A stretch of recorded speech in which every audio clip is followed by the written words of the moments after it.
Konservative i Allerød har grundlovsdag valgt kandidater til kommunalvalg 2025. Vi har valgt vores kandidater meget tidligt, ligesom vi også valgte vores spidskandidat tidligt. Borgerne har krav på at kende persongalleriet bag vores politik i god tid inden det kommende kommunalvalg. Og med en velkørende lokal partiorganisation har det været nemt.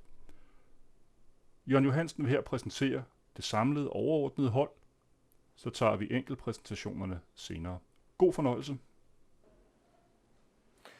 Min politiske DNA har altid taget udgangspunkt i den virkelighed, som hele tiden forandres. Og for mig er det at gøre en forskel for Allerød altid været det, jeg har prioriteret højst. Det er virkelig en ære at være spidskandidat for et hold med så meget potentiale. Et hold, som ikke er komplet endnu, da vi stadig er på udkig efter kandidater, der vil gøre en forskel. Men det her er et hold, som sætter gang i en helt ny udvikling for Allerød. Et politisk hold, version 2.0. Vores hold vil komme til at med mange forslag til en ny retning for Allerød.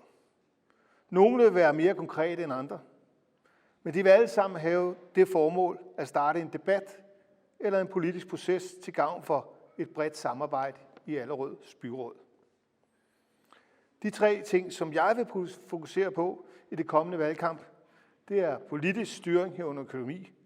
Den politiske styring herunder økonomi skal være tættere på borgerne, så det er klart for alle, hvordan vi udvikler os i Allerød.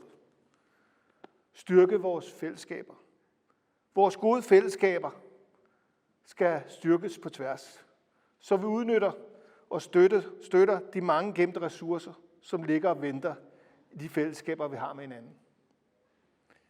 En udvikling med grøn respekt.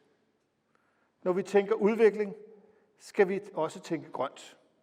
Grønt er i min verden både den natur, som vi alle nyder omkring Allerød, men også den måde, vi lever sammen og bruger vores ressourcer på.